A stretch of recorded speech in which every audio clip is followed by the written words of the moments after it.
इस नदी के पास में मैं खड़ा हूं। आप सभी इस नदी को जो देख रहे हैं ये कोई आम नदी नहीं है।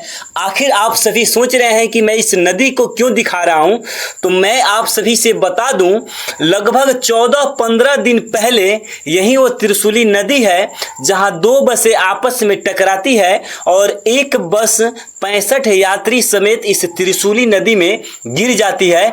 और कुदरत का करिश्मा कहिए या कुदरत का करतूत कहिए, आदमी को तो छोड़िए, वो बस भी इस नदी में लापता हो जाती है। सामने आप सभी को एक रोड दिख रहा होगा, जो अगर इस साइड में आप जाइएगा तो ये काठमांडू होते हुए आप पोखरा चले जाइएगा और इधर को आप जाइएगा तो नारायण घाट होते हुए आप वीरगंज बिहार तक चले जाइएगा। और यहीं बीच में मैं मुगलिन के पास पहाड़ी क्षेत्रों के एक नदी त्रिशूली नदी के पास खड़ा हूँ, जिस नदी में दो बसें आपस में टकराती है रोड पे और उसमें का एक बस जो होता है वो इसी नदी में चली जाती है।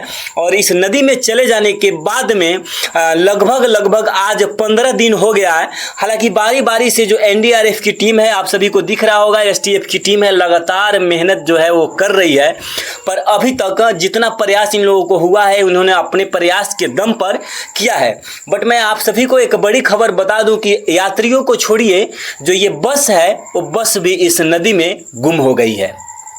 हालांकि लगातार एनडीआरएफ की टीम मदद कर रही है और लगातार खोज जारी है। अब देखने वाली बात होगी कि क्या वो बस मिल पाती है या नहीं, और उस बस में बैठे 65 यात्री मिल पाते हैं या नहीं मिल पाते हैं, ये देखना बड़ी बात होगी। हालांकि यही वो नदी है, आप लोग देख सकते हैं, मैं जिस नदी के ऊपर खड़ा हूँ और यहाँ का दृश्य जो आप सभी को दिख रहा होगा पहाड़ों का दृश्य है, पहाड़ों का क्षेत्र है। और इस पहाड़ी सड़क पे, पहाड़ी क्षेत्र पे यहाँ से जो है वो एक बस जो है वो काठमांडू से आती है और एक बस जो है वो पोखरा से आती है सिंधुली जाने के लिए, और एक बस जो होती है वो वीरगंज जाने वाली होती है।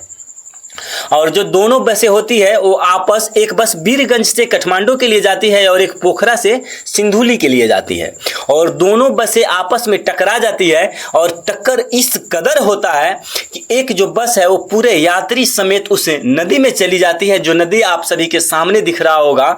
ये नदी देख के आप अंदाज़ा नहीं लगा सकते हैं, देखने में ये छोटी है, पर मैं आप सभी को बता दूं कि ये वही नदी त्रिशूली नदी है जिसमें बस समेत 65 यात्री इसी में चल बसे हैं, यानी कि अभी तक उनकी खोज जारी है। हालांकि एक एक करके जो हो रहा है, एनडीआरएफ की टीम, एसटीएफ की टीम जो है वो खोज रही है। हालांकि अभी तक ना तो उस बस का पता चला और ना ही उसमें बैठे 65 सवारी का पता चला।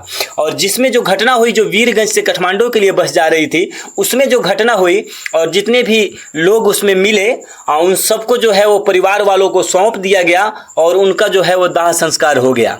लेकिन बैठे इस 65 यात्रियों की और इस बस की अभी भी खोज जारी है।